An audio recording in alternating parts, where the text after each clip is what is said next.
Prezados amigos, estamos iniciando mais um evento da Amicus, Encontros de Cultura. Os trabalhos serão conduzidos pelo nosso presidente, engenheiro Flávio Ferreira Presser, a quem nós passamos a palavra neste momento. Obrigado, Paulo Regis. Primeiramente, gostaria de cumprimentar a todos que estão participando desse nosso encontro, dizer que para nós é uma grata satisfação tê-los aqui, e dizer que com Amicus Encontros de Cultura estamos querendo mostrar resiliência em relação ao momento atual, onde não se aceita divergência e há o cancelamento de pessoas ou ideias. Quer dizer que nossos encontros são permanentes, pelo menos uma vez por semana nós nos encontramos, exatamente para reforçar aquilo que mais nos une, que é a nossa amizade. Mas, para tanto, nós convidamos periodicamente personalidades das mais variadas áreas e pontos de vista para falarem sobre um tema e expor as suas experiências, as suas ideias, né? Essas palestras estão se constituindo em um acervo que está disponível a qualquer pessoa que queira tomar conhecimento, enfim, assisti-la, né? E o acesso se dá através das nossas plataformas no Facebook ou no YouTube, pesquisando por Amigos Encontros de Cultura, né? E hoje temos a grata satisfação de contar como palestrante com José Alberto Wenzel, que vai falar o tema em busca de uma nova síntese da natureza. Enfim, um assunto muito, muito atual, né? Vou apresentar um breve currículo do Wenzel, começando dizendo que ele nasceu em Cerro Largo, no ano de 1952, e a partir de 53 passou a residir em Santa Cruz do Sul, isto ainda quase que nenê. Ele é geólogo pela Universidade de Vale do Rio dos Sinos, se formou em 78, se pós-graduou em Química Analítica pela Unisc em 89 e em 97 concluiu um mestrado em Desenvolvimento Regional. Desempenhou suas atribuições profissionais na Petrobras entre o período de 81 e 83, bem como exerceu o magistério na Unisc entre os anos de 2000 a 2004, né? Assim como também em outros educandários. Participou da Conferência Internacional sobre Meio Ambiente, a ECO 92, do Rio de Janeiro, e a COP 15, na Dinamarca. Tem uma vasta carreira política, foi vereador em 2 mandatos, 93, 96, e o segundo de 99, 2000. Depois ficou secretário da Saúde, de 97 a 99, e prefeito de Santa Cruz do Sul no período de 2005 2008. No Estado, assumiu a Secretaria do Meio Ambiente no período de 2003 a 2004, nas relações institucionais de 2009 a 2010, e a chefia da Casa Civil no ano de 2008 a 2009. Elegendo-se também primeiro suplente do Senado Federal no mandato de 2011 a 2018, que Ana Amélia era a titular, né? Exerceu de 2015 a 2016 a presidência da Fundação Zoobotânica do Rio Grande do Sul, né? E em 2019 fez o curso de criação literária da ideia ao texto, ministrado pelo Dr. José Carlos Roliano Laitano. Desde 2004, atua como analista ambiental da FEPAM e é escritor, sendo que tomou posse recentemente a Academia Rio Grandense de Letras, ou seja, hoje, além de todo esse currículo, acrescentou mais um título de acadêmico da nossa Academia Rio Grandense de Letras. Ok? Bom, passo a palavra para o Wenzel, por favor, né? Nos brinde aí com a tua palestra, enfim, né? Com todo o teu conhecimento e experiência. Bom, Boa tarde, boa noite a todos e todas. Cumprimentar o presidente Flávio, também o Regis, e assim eu cumprimento a todos. Eu admiro realmente esses encontros de cultura. Eu venho participando há relativamente pouco tempo deles, mas essa persistência, porque é muito fácil fazer um evento de vez em quando, de ano em ano, até de mês em mês. Agora, fazer toda semana não é fácil. Então, meus cumprimentos pela qualidade das apresentações, pelo motivo destas apresentações e pela perenidade desses encontros. Então, vocês estão realmente de parabéns e como disse o Flávio e o Paulo Regis, em momentos em que essas coisas parecem que perderam um pouco o valor, né? Quantas pessoas preferem fazer outras coisas nesses momentos, quando a gente poderia estar falando de cultura, mas de uma forma diversa. Eu acho que esse é o ponto fulcrar, central desses encontros, ou seja, a diversidade respeitosa e partilhada. Eu acho que isso é importante. Então, eu tenho a pretensão de ocupar muito bem esse espaço, porque é um espaço raro. Isso aqui não é todo dia que a gente tem a oportunidade de poder debater, discutir com pessoas tão qualificadas, tão atentas e de trajetória tão reconhecida pela nossa sociedade. Então, muito obrigado pela oportunidade. Quando a primeira vez eu recebi o convite, aí eu perguntei, tá, mas e sobre o que eu falo? Aí me disseram assim, não, fala sobre sua trajetória, tua vivência. Aí eu fiquei pensando, eu vou encaminhar minha fala no sentido daquilo que mais me preocupa nesse momento, que está me motivando, assim, de uma forma muito especial. E isso tem a ver com a busca por uma síntese. Ou seja, a partir de uma pergunta que poderia ser feita assim, ó, por que nós continuamos a destruir a natureza de forma continuada se nós sabemos onde é que isso vai dar? Ou ao menos temos uma pista muito forte de onde é que isso vai dar. Bom, aí as respostas podem ser muitas. A gente destrói a natureza por ganância, por irresponsabilidade, por desrespeito, até pela condição humana. Há poucos dias atrás, numa outra live, eu estava discutindo com o Flávio Tavares, esse jornalista que escreve na Zero Hora todos os domingos, todos os sábados, fim de semana, né? E eu perguntei para ele, eu disse, Flávio, tu que passaste por tudo nessa vida, já foi exilado, escreveu em todos os jornais, conhece o mundo inteiro, por que o ser humano destrói? Ele disse, eu não sei, mas eu acho que a condição humana entra muito forte nisso. O ser humano é um ser degradador. Aí eu fiquei pensando, eu acho que tudo isso está certo, mas são agravantes e não necessariamente a condição essencial do nosso agir destrutivo. E aí eu comecei a buscar. E vocês sabem, eu escrevi livros sobre o meio ambiente, tem um livro sobre a FEPAM, tem uma entrevista muito legal do Ossanay, o Ortiz ali, outros devem lembrar muito bem do Ossanay, vários dos que estão ali devem lembrar do Ossanay.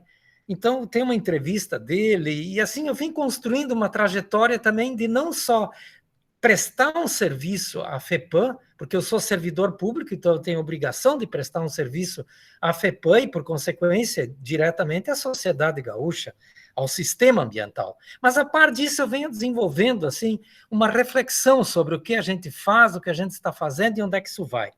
Então, eu fico me perguntando por que nós agimos como Sísifo, aquele personagem lendário que, por ter acorrentado a morte, ele era muito esperto, foi lá, acorrentou a morte, daí ele condicionou que ele pudesse voltar de novo à vida, mas foi castigado por isso. E o castigo dele foi empurrar uma rocha morro acima todos os dias de novo. Quando ele chegava quase lá em cima, a rocha voltava lá para baixo. Lá tinha que ele de novo pegar a rocha, subir todo dia aquela montanha. Quando ele achava que ia chegar, lá vinha a rocha com tudo abaixo de novo. Nós fazemos a mesma coisa. Claro que mantidas as peculiaridades de cada situação, de cada intento, de cada conquista e assim por diante, mas nós somos esse personagem lendário. Se não, vejamos, olha aqui, Ilha de Páscoa. O que tem de tão diferente em relação à Amazônia? Claro que a tecnologia, o instrumental, o poderio e assim por diante. Mas nós destruímos a Ilha de Páscoa, uma pequena ilha no Pacífico, por brigas de clãs, rivalidades políticas, portanto, e pelo desmatamento. Com o desmatamento, a erosão, as aves ficaram, algumas aves marinhas, as continentais se foram, a vida se foi na Ilha de Páscoa. O que nós estamos fazendo com a Amazônia agora nos tempos atuais? A mesma coisa. O que estamos fazendo com o Pampa, com o Cerrado? E assim a gente pode ir para qualquer parte do mundo. Então nós replicamos, em alguma medida, mantidas as circunstâncias, as peculiaridades, o mesmo fazer, o mesmo agir. E aí vem a pergunta, será que nós fazemos isso tudo o tempo inteiro só porque somos gananciosos? Só porque somos desrespeitosos? Imprevidentes? Eu acho que tem uma coisa mais profunda. Nós fazemos isso porque somos gananciosos, sim, isso é um agravante sério, somos imprevidentes, somos irresponsáveis, mas também porque nós não compreendemos a morte. As pessoas dizem, pá, mas que história é essa? Não, pior, nós não só não compreendemos a morte, como acreditamos a ela a passagem, ou seja, a extradição. Aí vem a pergunta, se nós vamos ser extraditados da situação que nós estamos, da condição humana, natural que nós estamos, por que cuidar da natureza? Isso não é tão consciente como possa parecer, talvez seja mais inconsciente que consciente, mas observem aqui a lógica antropocêntrica desse processo extraditório, que acontece através da passagem pela morte. E claro, nós vamos morrendo desde o dia que nascemos, ou seja, vamos nos extraditando à medida que os dias passam. Primeiro, todos nós sabemos que vamos morrer. Ok, nasceu, vai morrer. Segundo, nós não aceitamos a finitude. Por quê? Porque nós queremos nos perpetuar. E aí o que a gente faz? É bem típico do humano. Nós temos que achar um culpado para isso. Por que eu preciso morrer? Porque eu nasci? Não, porque eu sou natureza. Porque eu sou orgânico.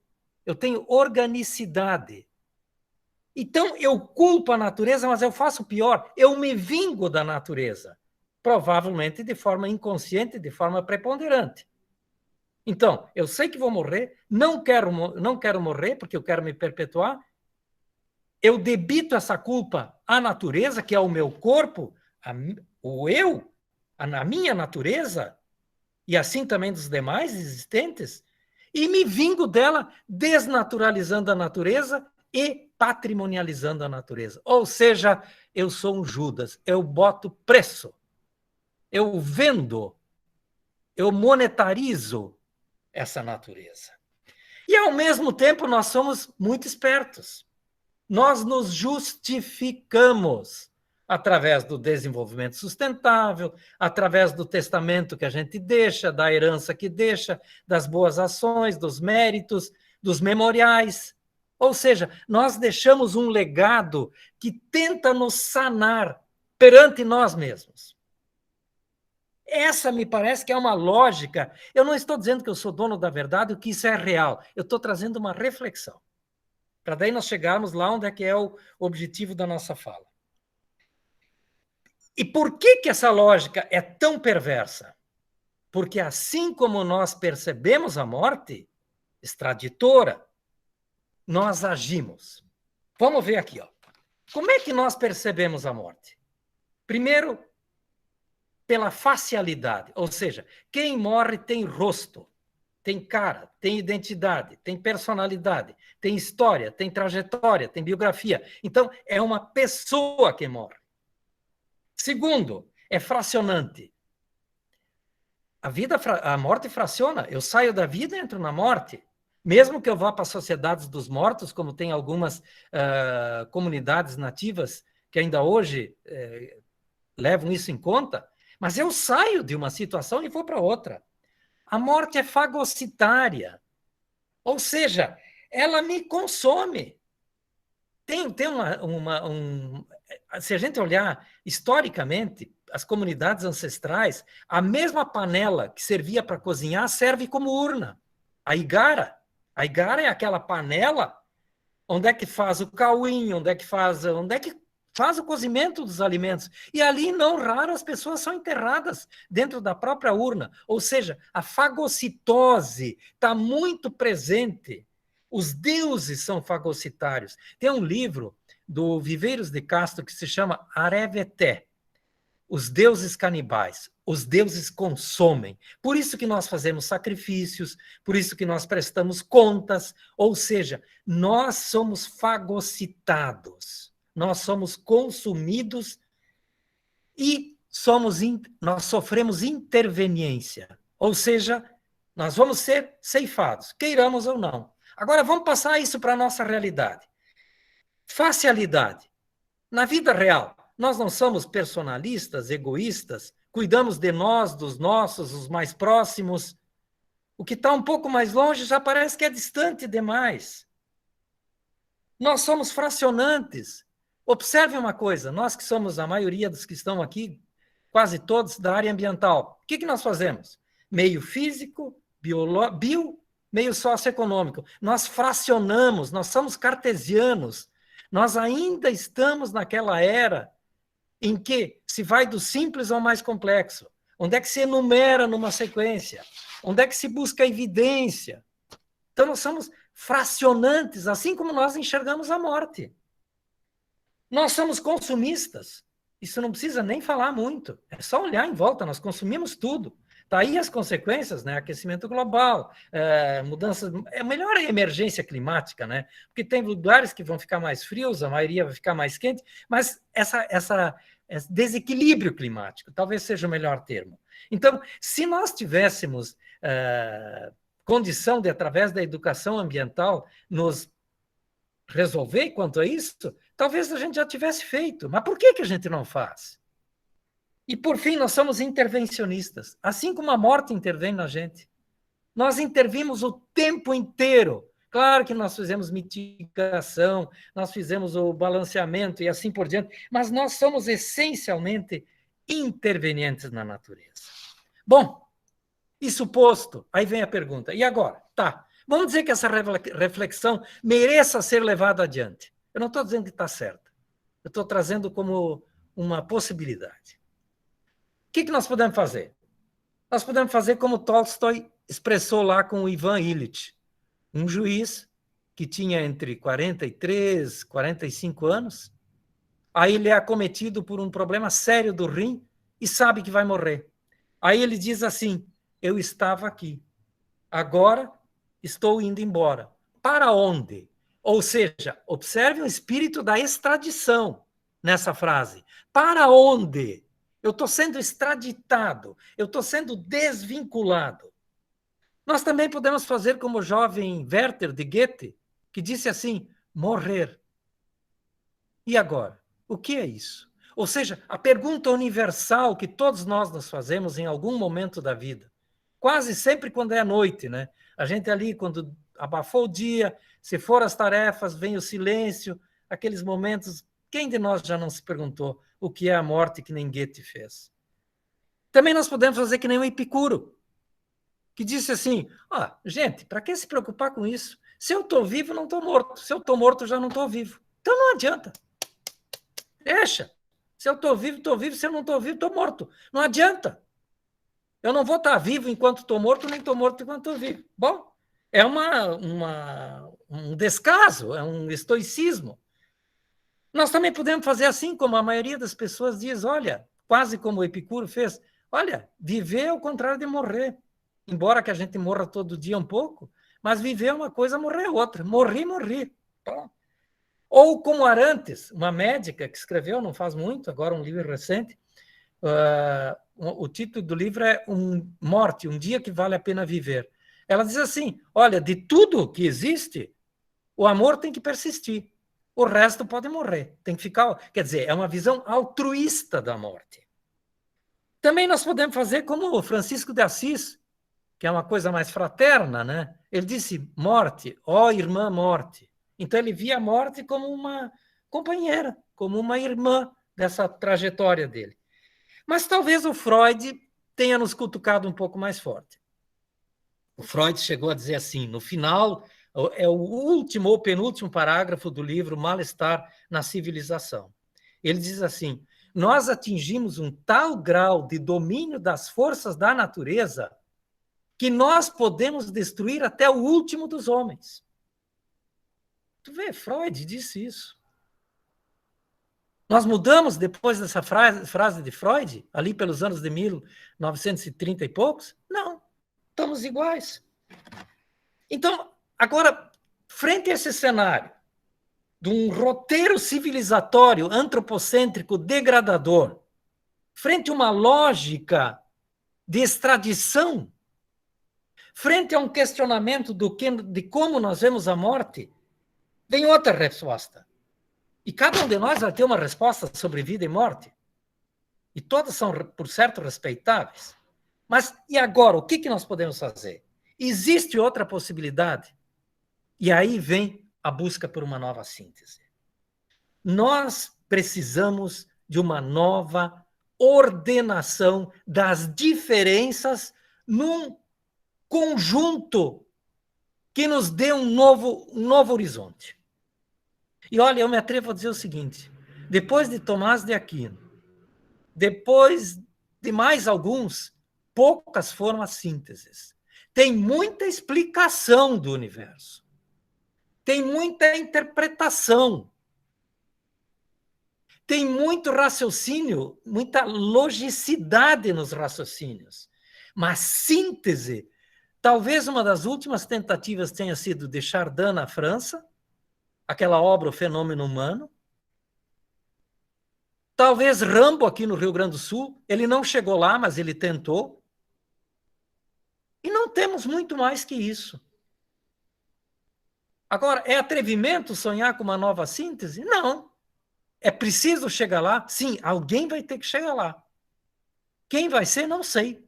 Mas essa reflexão que eu quero trazer, nós precisamos de uma nova síntese, no sentido de nos compreendermos enquanto coexistentes com a natureza. E esta coexistência com a natureza envolve a morte. Não há como entender a morte sem entender a natureza e entender a natureza sem a morte. Esse é o fulcro dessa reflexão que eu queria trazer. Como é que tem que ser essa nova síntese? Algumas dimensões dela. Primeiro, ela não pode ser extraditora. Vocês podem ver que todos os pensadores, quando chegam na morte, eles escrevem um parágrafo. No máximo um capítulo. Darwin, o que Darwin fez? Escreveu sobre a vida. A morte não foi pauta dele. Claro que ele deu umas pinceladas, mas não foi. Todos os pensadores, se a gente for a fundo, tirando alguns da área da psicologia, eles ignoram a morte. É quase que um muro. Bateu ali, pá, não tem como ir adiante. Esse é o grande tabu do nosso tempo. Mas é mais que um tabu. É a grande necessidade de compreensão. Ela tem que levar em conta a tensionalidade, ou seja, a natureza não é pacífica. A natureza não é essa harmonia como nós gostamos ou gostaríamos de ver. Ela tem muito de sinfonia, é verdade, tem, mas ela não é só isso. Ela pode ser uma sinfonia, mas é uma sinfonia inquietante. Vamos pegar a tectônica de placas. Agora, aquilo que está acontecendo ali no Haiti, esses esses cinturões de fogo, terremotos, vulcanismos, as zonas de subducção, as zonas de acreção, isso não são coisas pacíficas. São coisas violentas. Então, a natureza, ela pode ser uma sinfonia, mas ela é uma sinfonia eivada de tragédia. Isso tem que entrar nessa nova síntese. Por outro lado, ela é equivalorativa. Vamos pegar os trilobitas e os sáurios. Se fosse eu sei que não foi isso só que o Darwin disse, mas vamos simplificar, e toda simplificação é muito problemática, mas vamos, só a título de pincelada. Se sobrevivesse só o mais apto ou o mais competitivo, e aí levando em conta hereditariedade, deriva, distribuição geográfica, tudo mais, mas se fosse só isso, o mundo ia ser feito de trilobita e dinossauros. Há 250 milhões desapareceu o último trilobita. E os trilobitas viveram em todos os ambientes terrestres. Água, oceano, continentais, oceanos, terra, tudo que é lugar tinha um tipo de trilobita. Não tem mais nenhum. E os trilobitas enxergavam até melhor que nós. Eles tinham um sistema de visão extremamente complexo. Não gosto dessa palavra complexo, mas extremamente significativo, muito adaptado. Eles tinham tudo para sobreviver, não sobreviveram. Os grandes sauros. Claro que hoje nós temos as aves, que não deixam de estar na mesma linhagem. Mas existe um sauro? Não, não existe mais. Final ali do Triássico, sumiram todos. Ah, mas é a evolução. Mas é a evolução o quê? É a seleção das espécies? Não, é também, mas é também a equivaloração. Não fosse a morte, haveria uma hegemonia dos mais adaptados. O que a natureza não faz. Por quê? Porque a natureza precisa da diversidade. E ela se vale da morte para essa diversidade. Não só da seleção natural, mas também. Por outro lado, nós temos que aprender a ver, a ler a natureza. Tudo está registrado. Vamos pegar uma rocha metamórfica. Olhando assim, eu vou pegar uma lâmina petrográfica, eu vou ver aqui grau de intemperismo X, pressão, temperatura, ok, remineralização e assim por diante. Se eu souber ler aquela rocha, eu vou ver toda a história da rocha. Então, tudo está registrado. E quem garante esse registro é a morte, por paradoxal que possa parecer. Aí vem a outra coisa, é cognoscível, ou seja, a morte é passível de conhecimento. Se não no todo, porque a natureza nunca se revela por inteiro, ela sempre está aí nos desafiando, mas ela tem possibilidade de ser conhecida. Então, o que nós estamos precisando agora? Uma nova síntese. Eu vou ler aqui, se vocês me permitem, eu já vou concluindo. Só uma frasezinha de uma pensadora bem atual, Viviane Mosé. Ela diz assim, o Homo sapiens é o animal que sabe, e este saber se manifesta na consciência da provisoriedade da vida, o que se constitui como espécie e, antes de tudo, a constatação da morte como o eterno limite. A incorporação desse primeiro contorno foi, possivelmente, o limite capaz de fazer nascer o pensamento. Olha a frase agora. Pensar é um gesto que acontece no vazio cavado pela incorporação da morte. Vamos para o Morin. Edgar Morin, que completou 100 anos agora há poucos dias. O que ele diz? Ora, além do mais, a zona de incerteza entre o cérebro e o meio ambiente também é a zona de incerteza entre a subjetividade e a objetividade, entre o imaginário e o real. É a fenda que está aberta, mantida pela brecha antropológica da morte e pela arrebentação do imaginário na vida diurna. Portanto, nós estamos com a fenda aberta. Portanto, nós precisamos uma nova síntese, um novo processo de organizar as diferenças em deriva, não de forma linear, nem de forma continuamente adicionada, vou adicionando mais um fato, vou fazer uma síntese. Não, ela é não linear, ela é derivante. Por fim, meus prezados, muito obrigado por me ouvirem. E eu diria assim, aquele barco mítico do Caronte, que atravessava as almas para o outro lado do rio, está fazendo água. E aquela moeda que pagava a passagem já não paga. Não tem como pagar. Muito obrigado. Muito bem, Wenzel. Enfim, Obrigado. acho que tu fosse instigante, né? Acima de tudo, porque realmente a morte é uma presença que a gente não gosta, né? Ela está na nossa vida, mas a gente sempre busca adiá-la, né? Mas nem sempre isso é possível.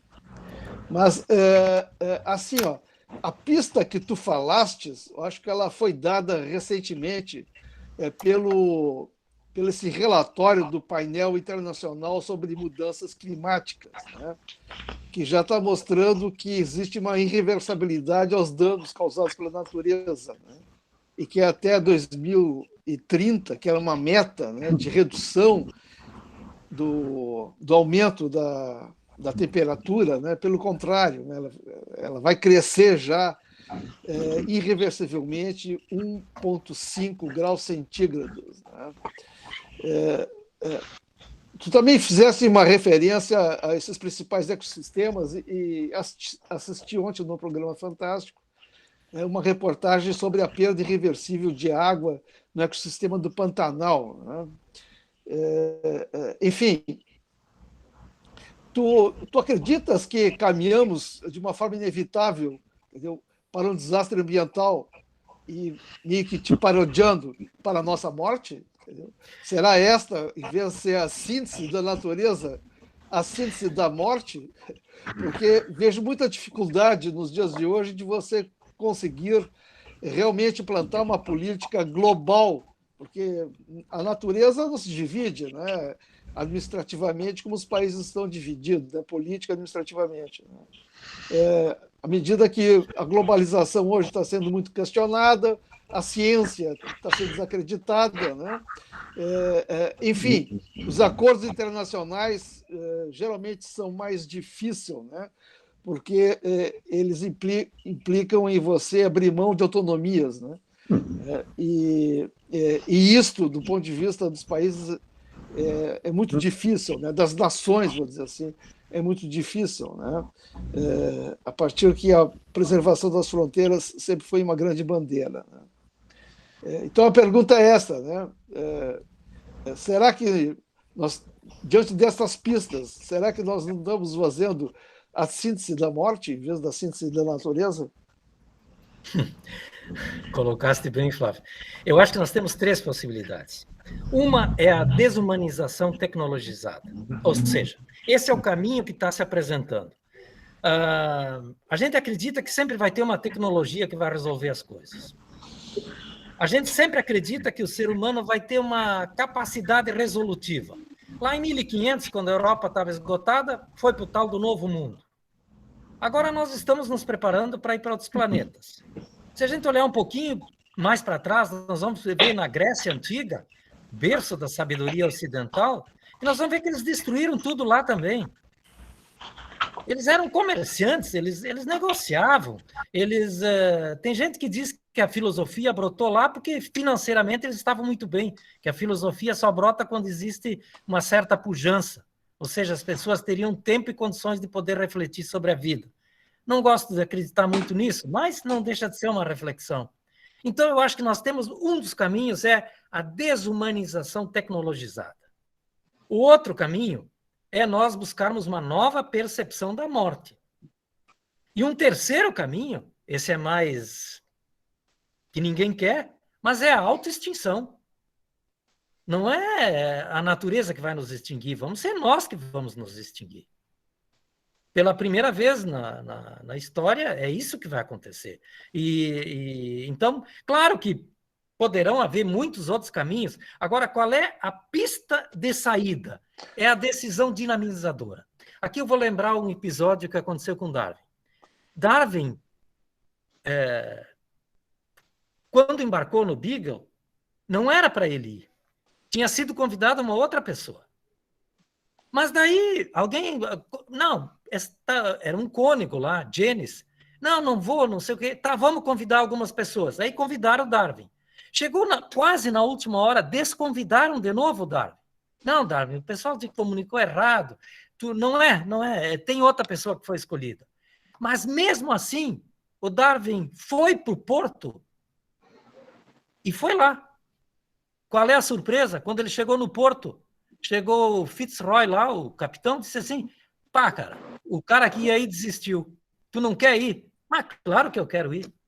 Quer dizer, ele não era para ir, mas ele foi. Isso é decisão dinamizadora. Quando tudo indica que tu não deve ir para o porto, mas tu vai, tu acredita. Existe só uma possibilidade, mas existe, eu vou lá. Foi para o porto e embarcou. Isso mudou a vida dele. Ou seja, uma decisão que dinamizou a vida dele para sempre. Ele chega a escrever, eu agora não me lembro direito se é nas cartas ou é no próprio livro dele, da seleção das espécies, mas ele chega a dizer que o que mudou a vida dele foi embarcar no Beagle. Então, quer dizer, tem que dar esse estalo, aquela decisão. Não, peraí, mas isso nós temos que fazer individual e coletivamente. Essa decisão de que nós podemos ver a morte de outra forma, nós podemos ter uma outra trajetória que não precisa ser tão antropocêntrica, nós podemos ser coexistenciais, contributivos e não intervenientes. Existem outras possibilidades. Agora, se a gente olhar historicamente o processo, nós vamos ver que nós gostamos de falar disso. É muito bonito escrever sobre isso, fazer filmes sobre isso, fazer programas sobre isso. Agora, mudar mesmo, vamos ser bem sinceros entre nós, o desenvolvimento sustentável não é uma grande falácia. Eu me lembro muito bem, eu estava lá na Rio 92, todos nós lemos aqueles relatórios de Estocolmo de 72. Primeiro se dizia que o grande problema da humanidade era a pobreza, depois se viu, não, os ricos é que poluem muito mais que os pobres. Aí sempre se procurando um subterfúgio. Olha, o problema não é isso, o problema não é aquele, o problema... Aí eu me lembro, Gro Brundtland, aquela famosa que, vamos dizer assim, coordenou esse processo do desenvolvimento sustentável, era para ser a grande solução. O que virou? Um verniz. Virou um verniz. Não tem Secretaria do Meio Ambiente que não bote ali e desenvolvimento sustentável. Não tem prefeitura que não bote lá um setor, lá um departamento e desenvolvimento sustentável. Não tem firma que não tenha no seu, né, lá na sua apresentação alguma coisa de sustentabilidade. Como nós gostamos de falar em desenvolvimento sustentável. Na prática, é um engodo, é pena, porque eu mesmo fui um que acreditei muito nisso. Eu achei que, poxa, agora sim, se a gente conseguir equilibrar o econômico com o social, com a justiça social e o cuidado, o zelo ambiental, nós podemos ir longe. Mas não é isso que acontece. Na verdade, o desenvolvimento sustentável ele está dentro do mesmo contexto desenvolvimentista e não importa muito a ideologia. Ela não é só do capitalismo, ela é do comunismo, ela é das diferentes ideologias. Nós vamos encontrar degradação em todos os processos. Claro que uns mais sofisticados, uns mais bem invernizados, né? Mas, no fundo, nós mudamos sem mudar. No fundo, nós não gostamos de mudar. Por quê? Porque nós somos imediatistas, porque nós somos gananciosos, mas não é só por isso, porque nós não entendemos a morte. Ok, tá bem, ótimo, Wenzel. Enfim, só quero dizer às pessoas que queiram fazer alguma intervenção, por favor, levante a mão. Né? Mauro Moura, por favor, Mauro. Por favor, Presser. O Fará tinha se inscrito anteriormente. Pois é, ele saiu, né? Oi. Eduardo, vai querer fazer uso da tua intervenção? Essa questão da morte, Wenzel, mas o Sogyal Rinpoche, que é eu tenho lido muito sobre o livro tibetano do Viver e do Morrer, ele trata a morte de uma forma diferente, bem diferente dos nós ocidentais. Talvez não seja essa a perspectiva, se a gente mudasse a ideia de consumismo exacerbado de coisas e buscar a simplicidade. Eduardo, realmente, eu tenho, e nós todos tendemos a ter uma visão muito ocidental da morte, né? Uma visão muito que foi passando desde a Grécia, passou Tomás de Aquino, foi indo, e principalmente com um acento muito forte na cristandade, ou seja, quanto mais eu sofro nesse vale de lágrimas, melhor, porque melhor eu vou ser recompensado. Então essa é a nossa visão de morte. A morte é uma desgraça, é um castigo, mas ao mesmo tempo ela vai me guindar para uma realidade melhor. Mesmo que eu possa vir a ser condenado, eu tenho a chance de ser redimido. Quanto ao aspecto mais oriental, realmente tem uma outra visão. Agora, se a gente for observar, ali também tem degradação. A China, mas a China é um país capitalista, socialista, comunista, capitalista, mas ali também é um misto de Oriente com Ocidente.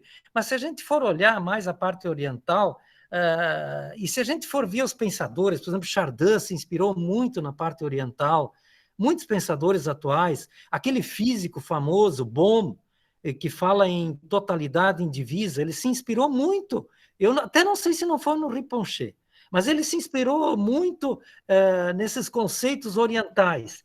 Mas me parece que nós não chegamos lá, viu, Fará? Mesmo assim, nós não chegamos lá. Eu acho que não vai ser só com tipo assim, uma coisa altruísta, uma coisa até franciscana da morte como irmã, de nós vivermos de uma forma mais sintonizada com a natureza. Eu acho que não é suficiente. Eu acho que existe uma coisa mais de fundo. Talvez, eu não sei se Jung estivesse vivo, ele tratasse isso como, sei lá, alguma coisa estabelecida lá no subconsciente, como um arquétipo. Não sei. Mas eu procurei até, Eduardo, buscar nessas culturas mais antigas, essas culturas mais nativas. Nós vamos ver que mesmo quando eles falam na sociedade dos mortos, onde é que a pessoa que morre, ela propriamente não morre, ela é absorvida até por animais, você incorpora uma onça, você está vivo e influi sobre os vivos, só que de uma outra forma. Mas existe o tal do duplo, ou seja, você está morto, mas não está morto. Você está na sociedade dos mortos e você tem que ser agradado, porque senão você vai interferir negativamente naquele grupo que está vivo ao qual você pertenceu. Então, eu acho que também não se chegou lá. Mas é uma pista interessante, viu, Eduardo? Eu acho que não dá para desfazer, não. Vale a pena refletir sobre isso, sim. Tá bem. Mauro, por favor. Oi, Wenzel, é um prazer falar contigo de novo. Mauro. Eu sou menos esperançoso que tu.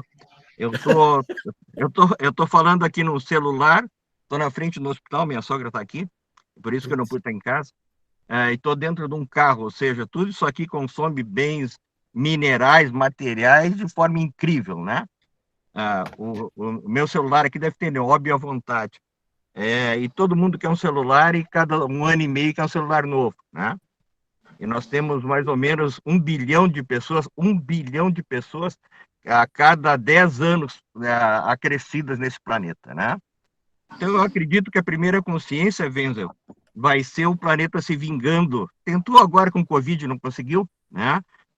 Eu acho que o planeta vai se vingar um pouco em algum momento. Talvez a gente, depois disso, crie alguma consciência. Mas eu queria te perguntar outra coisa. Nós trabalhamos no órgão ambiental nossa vida inteira, a maioria das pessoas que estão aqui, e nós sempre trabalhamos na perspectiva de destruição, ou seja, FEPAM, SMAN, da Porto Alegre, sempre com licença prévia para cuidar do desenvolvimento sustentável. Na realidade, licença prévia é um instrumento de degradação ambiental, autorizado pelo Estado, né? Ou seja, quando nós botamos um loteamento, um grande shopping, nós estamos destruindo toda a natureza ali, toda a vida que tem naquele local. E nós fazemos isso constantemente. O que nós fizemos que a gente não fez a outra parte, os 12 instrumentos de... Porque nós não conseguimos ter essa consciência, ou seja, uma Secretaria da Saúde hoje não cuida das unidades de conservação, não cuida do monitoramento dos rios, não cuida da poluição do ar, ou seja, aquele agir localmente, pensar globalmente, mas agir localmente a gente não faz. Tu foi secretário, eu fui diretor técnico da FEPAM, o Presser foi presidente da FEPAM, enfim, Vladimir, né? E nós, na realidade, só usamos os órgãos ambientais do Estado, e eu, como fui secretário do Meio Ambiente de Porto Alegre, nós usamos, na realidade, esses instrumentos de Estado para degradar. Que proteção a gente, nos nossos 40 anos de vida profissional, nós fizemos? Não fizemos, né? Por que nós não fizemos isso? Essa é a minha grande pergunta. Por que a sociedade só nos forçava a dar licença e degradar o meio ambiente? Por que a gente não evoluiu disso? Por que órgãos como a HAPAM, a DFG praticamente sumiram? Essa é um questionamento que eu te faço um pouco. Mauro, que satisfação te ouvir. Eu me lembro do Mauro debatendo quando nós escrevemos o livro sobre a FEPAM. O Mauro me contestava, não começou tudo com a coordenadoria, já em 57, depois em 63. Era um debate, quando é que realmente tinha começado a gestão ambiental pública de forma mais institucional, mais organizada. Mas eu lembrei agora do Mário, o Mário Colbert. Também a gente discutia muitos passivos ambientais, Mauro. Então, isso era uma preocupação, assim, puxa, mas nós estamos tanto tempo trabalhando aqui, o que nós temos aqui, né? Começamos lá com aqueles frigoríficos, aqueles arroios manchados de sangue, depois fomos para os sólidos, para os lodos, fomos para a atmosfera e acabamos indo para os passivos ambientais. Quer dizer, eu acho que tu tem muita razão, Mauro. Nós criamos passivos ambientais e depois a gente não sabia direito o que fazer com isso. E eu me lembro que o Mário fazia muitos relatos, fez muitos, inclusive... nos instruía de como agir para enfrentar esse, talvez o maior problema atual que a gente tem ainda seja os passivos e de forma crescente. Mas eu concordo, Mauro, é um meia-culpa que nós temos que fazer. Não é para a gente se diminuir, nem diminuir o que a gente fez, nem desfazer o que a gente fez, mas cabe um meia-culpa. Cabe um meia-culpa. E eu acho que se nós tivermos a coragem de fazer, nós que estivemos à frente, você citou ali vários colegas, eu também fui secretário do Meio Ambiente, todos nós estamos ainda bem intencionados, nós estamos com vontade de resolver as coisas, mas nós não acertamos o tom. Mas não é porque individualmente nós erramos, não. Tem coisas profundas que precisam ser repensadas, precisam ser revistas. Eu acho que é um repensar civilizatório.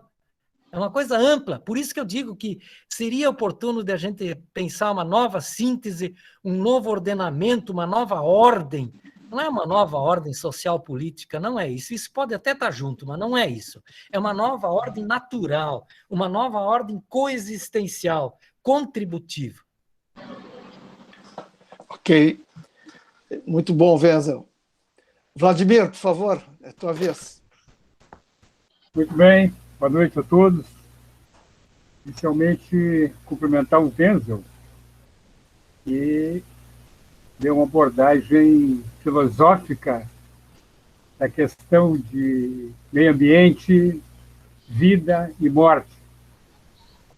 Não é? E lembro de Sócrates, não é? Que já dizia que ninguém sabe o que é a morte, mas todos a temem.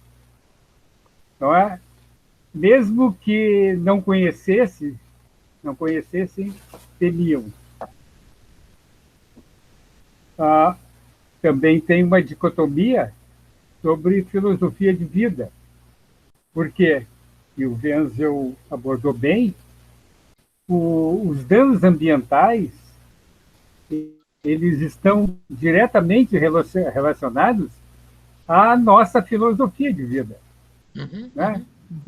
Todos queremos coisas melhores, né? Queremos desenvolver, buscamos novos caminhos. E mesmo que esse caminho, e aqui eu entro em outra, que é a dimensão do problema, isso aí que o Mauro abordou, não é? Que será que nós fizemos o melhor ou não? Eu creio que, e eu me considero que tenha feito dentro da dimensão que eu estava e estou contido. Não é? Lembro também que tu chegasse a abordar a conferência de Estocolmo, 72, o relatório Brundtland, tá? Primeira vez que no mundo, né, e todos acreditavam que a partir dali teríamos um novo caminho, né? Em 92, verificamos, na Rio 92, que os caminhos lá pensados não haviam sido conseguidos. E daí que tentaram, não é, instigar ao que chamavam de desenvolvimento sustentável, que tu abordaste também, não é? Que todos consideram isto como uma coisa benéfica ao meio ambiente, mas, na realidade, é apenas um invólucro que as pessoas estão colocando para que não se sintam, né, como predadores, quando realmente o são. Essa abordagem, não é? E o Prestes também colocou, interessantíssima, porque em 72 e 92, não é? Foram discussões, mesmo que tivessem os grandes mandatários, mas elas não tiveram um enfoque decisório, foi mais discussões, né? Tentar estabelecer caminho. Agora, a Conferência do Clima, não é? Que foi em 95, não é? 97, né? Ela já teve a participação dos mandatários dos países. Então, ali se imaginou que os mandatários, né, daí na dimensão que realmente, né, pode interferir nas mudanças, que eles realmente estavam conscientes. Mas o que nós estamos percebendo ao longo do tempo? Não é? Percebendo que estava sendo previsto de redução realmente não está sendo contemplado. E pior, não é? O Trump chegou há 2 anos atrás a sair fora da conferência. Tá? Ainda bem, não sei se vai atender ou não, ainda bem que o Biden agora, né, subscreveu. Então, essa expectativa, mesmo que seja para 2100, né, mas estabelecendo alguns parâmetros para atendimentos ao longo dos anos, eu só vejo um caminho, né, que é o caminho dessa grande dimensão, que é dos mandatários estabelecerem primariamente uma forma de dar novos encaminhamentos, porque senão nós vamos ficar discutindo, cada um como dirigente de órgãos ambientais, como técnicos de órgãos ambientais, apenas tentar minimizar o problema, só que essa minimização ela é numa escala ínfima, não é? Então, essas dimensões que tu colocaste, Wenzel, realmente não tem como nós interferirmos. Muito se diz, cada um faça a sua parte. Né? Cada um faz a sua parte de acordo com o seu tamanho, a sua dimensão. Nós, pequenos, fazendo a nossa parte, nós estamos interferindo minimamente, né, numa relação global. Então, feitas essas questões, eu não vejo, e eu queria de ti, assim, qual é o caminho, se não é este mesmo aí, né, de fazer com que haja uma mudança a nível da inteligência dos mandatários globais. Ok. Wenzão, por favor. Olha, eu estou convencido que os mandatários, eles pensam sempre num período da eleição. O período eleitoral é de 4 em 4 anos, onde é que é de 6 em 6 anos. Esse é o cenário temporal posto. E isso, em termos de natureza, é um tempo muito curto e geralmente não resolve. Então, nós realmente temos que ter uma visão de médio e longo prazo. Tu tens razão, Vladimir, que nós agimos conforme nossa cabeça, ou seja, aquilo que a filosofia de forma genérica, que não essa filosofia esquematizada, assim, mas a filosofia enquanto concepção de vida, forma de pensar, de agir, enquanto amizade da sabedoria, vamos dizer assim. Isso aí é que tem que mudar. E aí eu tenho um pouco de dificuldade de acreditar em mandatários a essa altura da vida, viu, Vladimir? Eu acho que vai ter que ser o povo.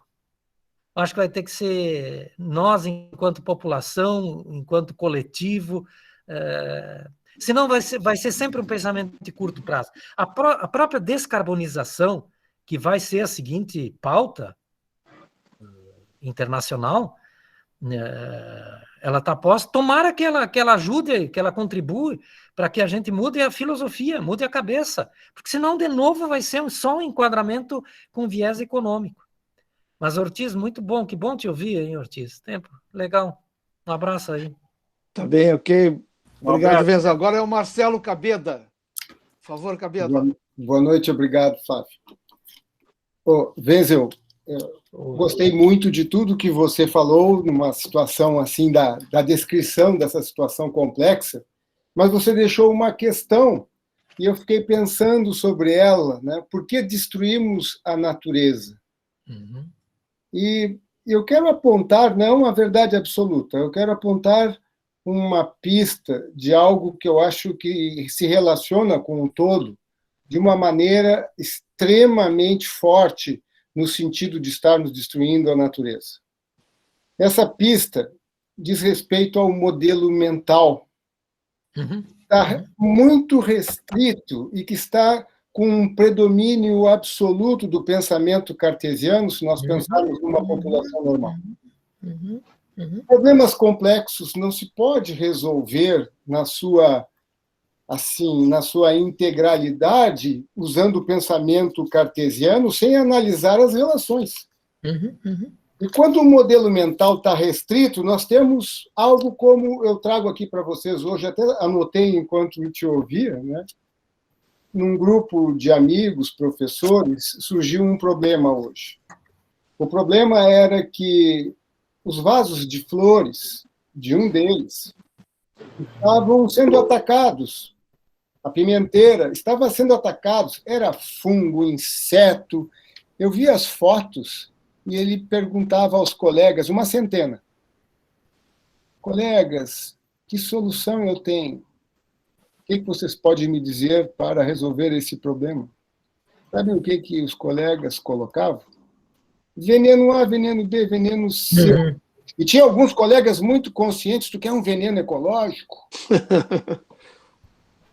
Eu olhei para os vasos do meu colega e a primeira coisa que me saltou aos olhos é que o solo daquelas plantas era árido.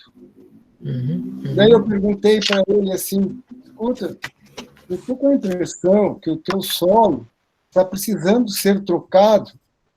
E eu ofereci para ele vir buscar na minha casa.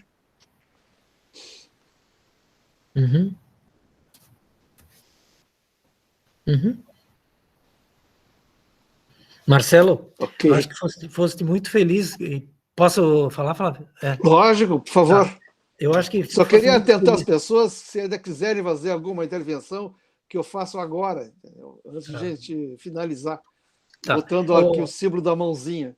Isso. O modelo mental que nós replicamos constantemente, ele é o modelo do relógio, né? O Descartes, ele colocou aquilo na cabeça. Aliás, se considera que o início da modernidade foi com Descartes, em 1600, né? Ou seja, ele dizia assim que nós podemos nos conhecer e podemos conhecer a realidade a partir da dúvida. Ou seja, será que eu existo mesmo? No momento que eu passo a ter condições de dizer que eu existo, bom, aí eu posso construir todo um edifício mental, que é o seguinte: primeiro, ir do simples ao mais complexo, enumerar as coisas para que eu possa ter maior clareza sobre o que eu estou fazendo, ter convicção daquilo que eu estou fazendo e rever aquilo que eu estou fazendo. É isso que nós fazemos todos os dias. No fundo, é isso que nós fazemos. Nós sempre vamos do simples para o mais complexo, enumerando, reavaliando, mas dentro daquela figura, daquela moldura desse modelo mental da viseira que você fala. Eu acho que está correto isso aí, é bem isso mesmo. Pois não? Wenzel é um modelo que é muito útil. Nós vamos usá-lo e já podemos tirar muitos benefícios, mas ele não pode ser a solução para todos os problemas. Ele tem que ser uma ferramenta, não a base do pensamento. Ele é um modelo indutivo, quer dizer, eu vou indo e construo uma geral, mas as relações, as interações, elas não estão contempladas, ao menos suficientemente nesse processo. Então, quer dizer, esse é o substrato, o pressuposto da nossa ação, não deixa de ser isso. Eu ainda acrescento que nós fracionamos a natureza, e o próprio Descartes fazia isso, porque ele não compreendia a morte, subconscientemente.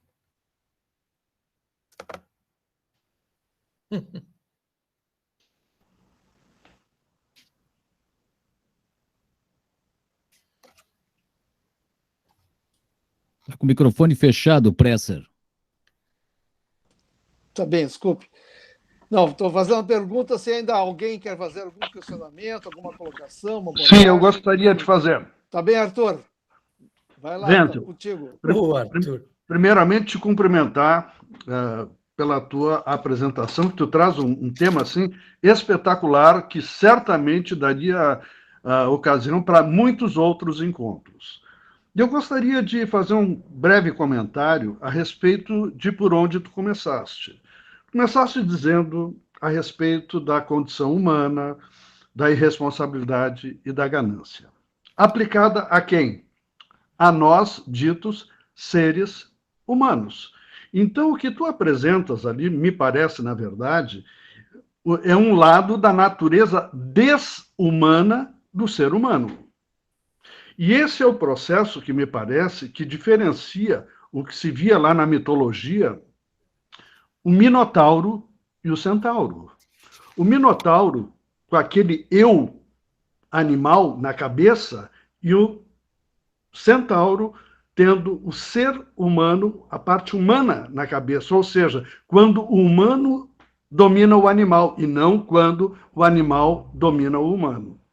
Então, nesse aspecto, eu discordaria um pouco do Vladimir, quando ele coloca lá que nós somos pequenos, nós fazemos a nossa parte, mas somos muito pequenos. Eu diria, nós somos replicadores, nós somos multiplicadores. E essa grande resposta que se busca no externo a nós, na verdade, ela está dentro de nós.